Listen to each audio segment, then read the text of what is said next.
Tere! Kultuurikompass sündis aastal 2018 ja selle sündimise eelduseks oli üks väike küsitlus, aga väga oluline küsitlus. Me olime planeerimise protsessis jõudnud kohta, kus meil oli väga palju küsimusi suunatud meie kultuuritegijatele. Ja et sellest edasi minna, me leidsime viisi, kuidas vabavaraliste käepäraste vahenditega viia see esimene Tartu kultuurikorraldajate uuring läbi. Ja nüüd me oleme seda teinud juba 4 korda. Ja me oleme laienenud Tartu linnast kogu Lõuna-Eestisse, haarates viimase uuringuga endaga kaasa ka Tartu 2024 regioonist välja jääva Jõgevamaa omavalitsused. Ja meil on päriselt töötav, regulaarne uuring, mille abil hinnata siis seda, kuidas meie kultuurikorraldajatel päriselt läheb. Ja sellest tulenevalt ongi mul teile kõigile 3 soovitust. Esmalt minu soovitus on alustada kohe. Alustage täna. Kui teie teadmistes on mingisugused lüngad, siis maagiliselt nad kuidagi ei täitu. Leidke viis, kuidas esialgu kas või käepäraste vahenditega tõesti vabavaraliste tööriistadega uuringuid läbi viia. Aga mu teine soovitus siit edasi on kohe see, et kasutage inimeste aega targalt. Kui te päriselt neid vastuseid kasutama kuidagi ei hakka, siis ärge neid küsimusi üldse küsige. Andmed on põnevad, nad on huvitavad, neid võib sirvida lõputult, tahaks ju kõike teada, aga kui päriselt neid andmeid kasutada ei plaani, siis sellest ei ole mingisugust tolku. Ja minu 3. soovitus on leida sõpru. Tartu 2024 protsess on andnud meile kordumatu võimaluse täita kogu see Lõuna-Eesti sellise sõprusvõrgustikuga 20 omavalitsuse näol, kes kõik on sõnastanud kultuurivaldkonnas oma ühised huvid ja ootused. Ja nende ootuste eest seistes sellist uuringut läbi viies on seda olnud palju lihtsam teha. Et siia sõprade alla võivad kuuluda ka head koostööpartnerid uuringupartnerite ja läbiviijate näol, aga kõige olulisem on leida need mõttekaaslased, kellega seda koos teha. Ja me räägime täna küll kõige värskemast uuringust ja paari aasta pärast me saame rääkida juba järgmisest uuringust. See kindlasti ei jää viimaseks, et Tartu 2024 jääb küll selja taha, aga see on ka üks viis, kuidas me koostööd kindlasti Lõuna-Eestis jätkame. Ja nüüd mul ongi väga hea meel anda lava üle tõelisele Lõuna-Eesti sõbrale, Ragnarile, kes räägibki teile viimase uuringu värskestest tulemustest. Aitäh!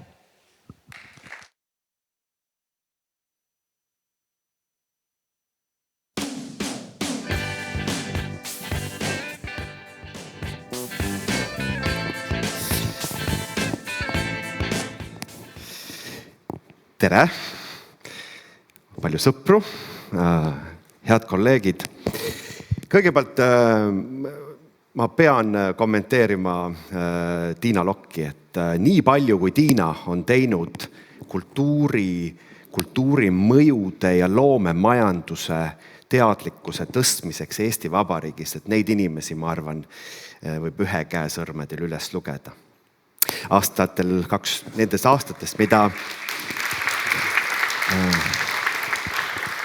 Nendest aastatest, mida Tiina rääkis, me vedasime seda paljuski koos. Ma olin täpselt sellel ajal, kui oli Filmiakadeemia gala Tallinnas, olin Kultuuriministeeriumis ja see töö, mida tegi Tiina oma intervjuude, oma kirgliku loo jutustamisega oli uskumatu. Nii et nii kui see läbi sai, 2011, mina istusin Kultuuriministeeriumi asekantsleri kabinetis ja ühel päeval saan mina alt sekretärilt telefonikõne. Teil on külaline.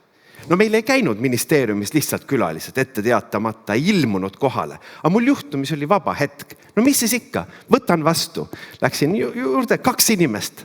2 mulle täiesti tundmatut inimest astuvad sisse. Nagu ikka viisakas pakume cappuccinot ja vett ja istume maha ja hakkavad inimesed rääkima. Hakkavad kuskilt kaugelt pihta, rääkima, kuidas inimesed on hirmsas mobiilsed ja reisivad palju ja hästi paljudel inimestel on koerad ja probleem, kus koera jätta ja 10 minutit räägivad. Kaugelt pikalt, ma ei saa mitte midagi aru. Lõpuks jõudsid mõtteni või ettepanekuni. Meil oleks vaja avada Tallinna vanalinnas esimene koerte hotell. No, mõte väga hea. Küsin viisakalt, et väga tore, aga miks te seda mulle räägite? Ja tema siis ka aru saamata, et teie pidite selle loomamajandusega siin tegelema ju. Et aitäh sulle, Tiina, ka selliste inimeste saatmisel minu juurde. Aga läheme selle uuringuni. 4. kord, nagu Kristiina ütles, meil oli 782 vastajat. Ja miks see uuring on oluline, on see, et see ei anna meile pilti terviklikust mõjust. Ta annab meile väga spetsiifilise pildi tegijate vaatest. Kuidas need tegijad, kultuuris osalejad, loovisikud, ametnikud, õpetajad, juhendajad, kollektiivide eestvedajad, kuidas nemad näevad seda olukorda, tuleviku väljavaateid ja kultuuripealinna mõju. 77% naised, 54% üle 50-aastased, 40% neist korraldavad mõnel moel kultuurisündmusi, 33% õpetavad või juhendavad kedagi või midagi, 27% on loovisikud, 54% ehk üle poole on osalise koormusega valdkonnas, 70% on nende tegevus kultuurivaldkonnas mõnel moel tasustatud ja 40% neist on kogemust üle 20 aasta. Mis see uuring meile ütles? 10 mõtet. Esiteks, Lõuna-Eesti kultuuritegija on pigem rahulolev. Siin võiks punkti panna, lõpetada. Tegelikult on ka väga hästi. Väga paljud asjad on väga hästi. Aga mu kõne jääks väga lühikeseks. Keskmine rahulolu 10 pallist 6,8, Tartu linnas lausa 7,0. See on uuringu metoodikat arvestades väga hea tulemus. Eriti hästi on lood Kastres, Võru linnas ja vallas, Peipsi ääres ja Otepääl. Palju õnne!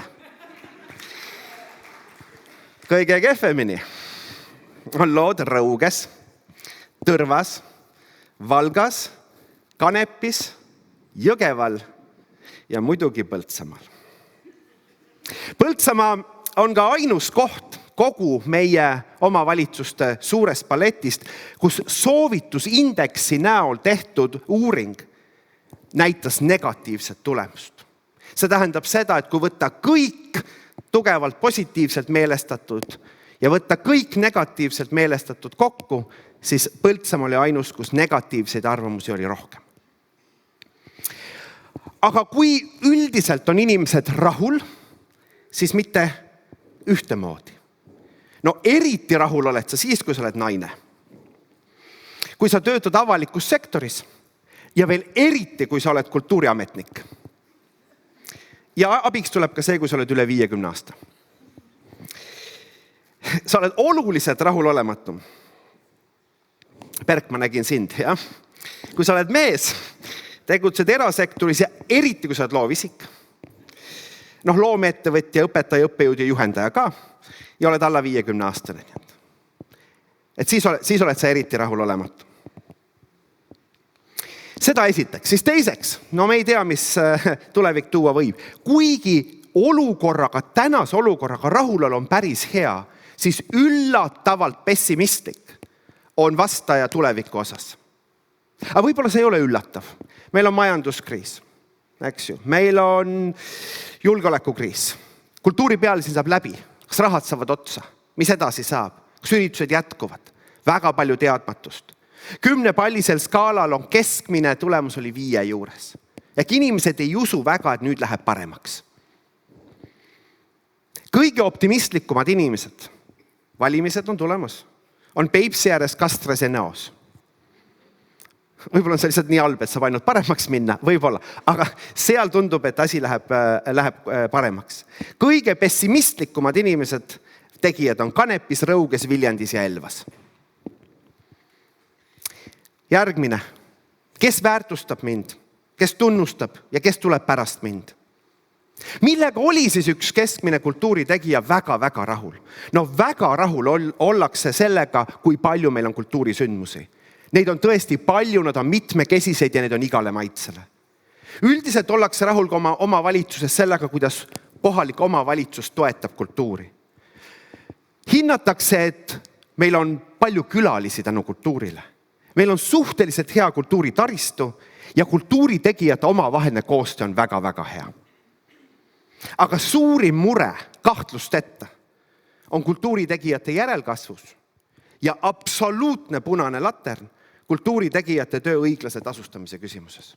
Vaid 14% ütleb, et nad kas väga või nibin-nabin on nõus väitega, et nende töö on vääriliselt tasustatud. See on mõttekoht. Aga üks asi tuleb veel karmimalt välja. Esmakordselt me küsisime ka läbipõlemise kohta. Me kasutasime Maailma Tervishoiuorganisatsiooni käsitlust. Küsisime, kas inimesed on nad ise arvavad, et viimase 2 aasta jooksul on nad tundnud tööalast läbipõlemist. See tähendab seda, et neil on kas kurnatuse, võõrdumise või tunded või vähenenud töö- ja tegutsemisvõime. See ei ole lihtsalt üks aiend, täna tunnen halvasti või palju tööd. See on ikkagi krooniline tunne. Ma ei saa, ma ei jõua, ma ei taha enam oma tööd teha. 46% vastajatest on viimase 2 aasta jooksul seda kogenud. 49% kui sa oled mees, 45% kui sa oled naine, 57% kui sa oled Viljandist, 54% kui sa oled Tartust. Eriti hea on lood Tartu maakonnas, Jõgeva maakonnas ja Valgamaal. Seal on 37% inimestest. Kui mina oleksin ühe asutuse juht või valdkonna juht ja üle pooled või praktiliselt pooled inimesed ütlevad, et selle suurürituse, imelise, eduka suurürituse järel, eel ja järel, üle poolte inimest on korraks mõelnud, et ma enam ei jõua, ma enam ei saa, ma enam ei taha. Ma oleks väga mures.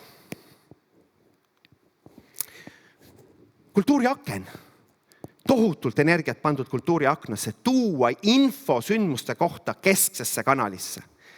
Inimesed on päris rahul. Kultuuriakent peetakse mugavaks, kasutajasõbralikuks, seal on info, seal on mitmekesine info. Aga ainult juhul, kui sa seda kasutad. Ja väga ei kasuta. 28% kultuuritegijatest ei ole kordagi viimase aasta jooksul kultuuriakent kasutanud. Ei sündmuste otsimiseks ega sisestamiseks. Ja kui lisada siia ka need, kes ütlevad, et olen aga harva, üks kord, siis on kokku 57% vastajatest. 57% Tartu ja Lõuna-Eesti kultuuritegijatest kultuuriakent ei kasuta või teeb seda väga-väga harva. Ehk teiste sõnadega nad ütlevad, et see ei ole osutunud keskseks infokanaliks. Sellega ei jõua noorteni, kõiki peab tegema paralleelselt, ikka peab olema TikTokis ja Twitteris ja Facebookis ja kus iganes mujal, et jõuda tegelikult noorteni. Järgmine, rahvusvaheline koostöö. See oli üks kultuuripealinna eesmärke. Siin on näha paranemist. On kultuuritegijate osakaal, kes on osalenud rahvusvahelise kultuuritegevuses kasvanud. Aga kas piisavalt? Viimase 5 aasta jooksul on 33% vastanutest, kõikidest vastanutest osalenud mõne rahvusvahelise projekti elluviimisel. 33. Tartus on see number 48. Selgelt peaaegu pooled.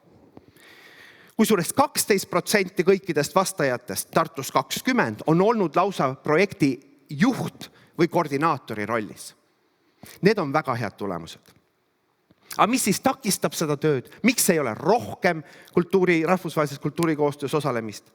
Raha ei ole. Keele ja kultuuribarjäärid, bürokraatia, taotluste majandus, kontaktide infopuudus, kriisid ja piirangud ning päeva lõpuks lihtsalt motivatsiooni ja huvi puudus. Mul on oma põhitöögagi nii raske. 7. Kultuuripealinn tegi palju, aga kas piisavalt? Nagu ma ütlesin, üldiselt on tagasiside olnud positiivne. 41% vastanutest osales Tartu 24 tegevustest kas korraldajas või projektis osalejana. 41%. 57 aga pealtvaataja, külastaja või muu osa saajana. Ehk et väga suur osa kultuuritegijatest oli ühel või teisel moel kultuuriaastasse kaasatud. Väga oluline. Keskmine hinnang 10 palli süsteemis 6,3. Tartus 5,9. Vastused näitavad, et Tartu vastajad on läbivalt kriitilisemad kultuuripealinna osas kui ülejäänud Lõuna-Eesti. Millega oli väga rahul, kus on asjad super hästi. No programmi mitmekülgsus, kvaliteet, info kättesaadavus, mõju Lõuna-Eestile, maailmas Tartu ja Lõuna-Eesti tuntuse tõstmine ja palju uusi külastajaid. Siin ei ole vaidluskoht. Aga kus on suur mure?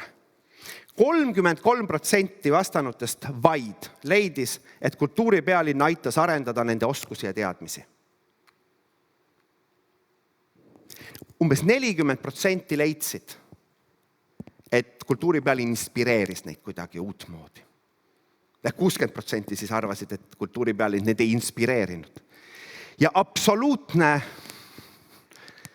punane latern, vaid 16% vastanute hinnangul kultuuripealinna toel muutus nende tegevus rahvusvahelisemaks. Vaid 16%. Ja nüüd 2 sellist punkti veel, mis on meile väga olulised. Keskkond, keskkonnahoidlik kultuurikorraldus. Hästi kõrge teadlikkus, 80%. Väga palju on tehtud. Vastustest on näha, et korraldajad ise peavad oma kultuurisündmusi väga keskkonnahoidlikeks. Samas 31% korraldajatest, need, kes päriselt ka korraldavad midagi, kasutavad teadlikult oma töös kestliku kultuurikorralduse juhendit. 31%. Kõige keerulisem küsimus kõikidest valikutest on täistaimse toidu pakkumine. Ma sain aru, et täna õhtul, eile ja täna me sööme täistaimse toitu. Ja? Et sellega on kõige keerulisemad lood. Aga miks ma selle küsimuse siia sellisena panin slaidile? Aga sellepärast, et see on vaieldamatult kõige rohkem lõhestumist tekitav küsimus. Lõhe nende vahel, kes ütlevad, et absoluutselt rohkem veel tuleb teha. See on absoluutselt, meil peaks olema veel paremad tingimused, veel paremad või detailsemad nõuded. Me peaksime arvestama keskkonnahoiuga rahastamisel.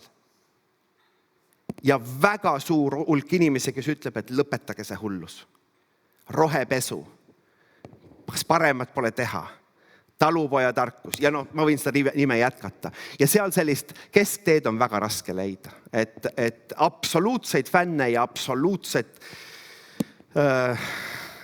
uskmatuid on seal väga-väga palju. Ja nüüd üks ülioluline teema, kultuuri kättesaadavus. Et ka numbrid justkui näitavad, et on ju hästi. Kultuurisündmused on ligipääsetavad, vähemalt korraldajad peavad seda väga silmas. Eriti on ligipääsetavad sündmused nende hinnangul eakatele ja väikelastega peredele. Kõige keerulisem on ligipääsetavusega nägemis- ja kuulmispuudega inimestele. Aga kui me teeme Tartu kultuuristrateegiat uut ja räägime inimestega, siis see tunnetus, et meil on palju nähtamatud inimesi. Palju inimesi, kes on oma korterites Annelinnas lukus. Inimesi, kes ei saa tulla, mitte ainult sellepärast, et füüsiliselt trepp on ees, vaid sellepärast, et nad ei tea, nad pole oodatud, nad pole harjunud või neil pole raha. Ja see, et neil pole raha, muutub üha tähtsamaks küsimuseks. Nii et see on üks teema, et ei piisa ainult juhendist ja linnukeste täitmisest, vaid meil on päriselt vaja mõelda, kuidas teha Tartu ja Lõuna-Eesti kultuurielu järgmistel aastatel kättesaadavamaks.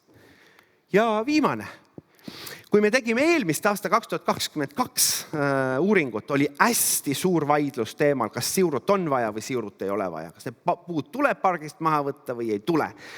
Ja kui me mõnda üksikut erandlikku häält sellest 722 ei arvesta, siis enam seda vaidlust ei ole. Siuru on oluline, siuru tuleb, siuru on tähtis. Te hoolitsegem selle eest, et siuru oleks avatud, et see ei oleks ainult eliidi kultuuri teema, et seal oleks ruumi ka teistele, et see oleks lahtiste ustega avatud koht. Aga seda olulisemaks on tõusnud teine aspekt. Nii nagu kogu Lõuna-Eesti ei piirdu Tartuga, nii ei piirdu Tartu kultuurielu kesklinnaga. Et justkui see sõnum siit uuringust, et hea linn, ärge unustage, et Siuru valmimisega ei lahendada kõiki probleeme. Kultuur toimub eriilmelistes kohtades. Ta toimub eri linna piirkondades, asumites, asumiseltsides. Kultuuri tegemise kohti on vaja oluliselt rohkem ja laiemalt kui see, mida Siuru suudab pakkuda. Ehk et see hirm, et võib-olla Siuru selja taga jäävad väga paljud asjad tegemata. Et see tuleb siit uuringust välja. Ja loodetavasti võtame siis Kristiina sõnapast kinni, et see ei jää viimaseks. Et ma panin siia aasta 2028 küsimärk, minul infot pole. Et kui hoida nüüd seda aastate jooksu, siis võiks siis tulla järgmine kord ja vaadata, kas pikaajaline mõju Tartu kultuuripealinn on hakanud lahtuma või oleme me veel paremas kohas kui enne seda. Aitäh teile!